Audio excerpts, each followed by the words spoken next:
ലോക്സഭാ തെരഞ്ഞെടുപ്പിനുള്ള ആദ്യഘട്ട സ്ഥാനാർത്ഥി പട്ടിക പ്രഖ്യാപിച്ച് ബി.ജെ.പി. നരേന്ദ്രമോദി വാരണാസിയിലും അമിത്ഷാ ഗാന്ധിനഗറിലും മത്സരിക്കും.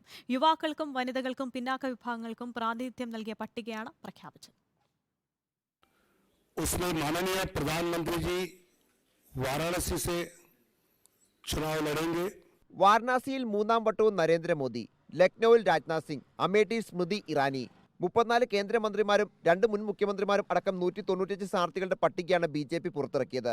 370 സീറ്റ് ലക്ഷ്യം വെച്ചുള്ള പട്ടികയിൽ 28 വനിതകളും 47 യുവജനങ്ങളും 18 ഗോത്രവിഭാഗങ്ങളിൽ നിന്നുള്ളവരും ഉണ്ട്. സർബാനന്ദ സോനോവാൾ ദിബ്രുഗഡ്, കിരൺ റിജിജു അരുണാചൽ വെസ്റ്റ്, സുഷമ സ്വരാജിന്റെ മകൾ ബാൻസുരി സ്വരാജ് ന്യൂദില്ലി, ജ്യോതിരാദിത്യ സിന്ധ്യ ഗുണ, ശിവരാജ് സിംഗ് ചൗഹാൻ വിഡിഷ എന്നിങ്ങനെ പോകുന്നു മറ്റ് സ്ഥാനാർത്ഥികൾ.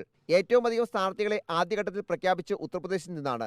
പശ്ചിമബംഗാളിലെ 20 മണ്ഡലങ്ങളിലെയും മധ്യപ്രദേശിലെ 24 മണ്ഡലങ്ങളിലെയും ജമ്മു കാശ്മീരിലെ 2 മണ്ഡലങ്ങളിലെയും സ്ഥാനാർത്ഥികൾ ആദ്യ പട്ടികയിൽ ഇടം പിടിച്ചു. ബി.ജെ.പിയുടെ ആദ്യഘട്ട സ്ഥാനാർത്ഥി പട്ടിക എത്തിയതോടെ തെരഞ്ഞെടുപ്പ് പ്രചാരണം നാളെ മുതൽ ചൂട് പിടിക്കും.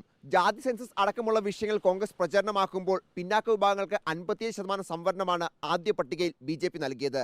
ദക്ഷിണേന്ത്യയിൽ മോദി മത്സരിക്കുമോ എന്ന കാര്യത്തിൽ തീരുമാനം ഇപ്പോഴും പാർട്ടി പ്രഖ്യാപിച്ചിട്ടുമില്ല. വീഡിയോ ജേർണലിസ്റ്റ് കണ്ണം പ്രസിനൊപ്പം reporter Noble Marikkaran, in reporter, Delhi.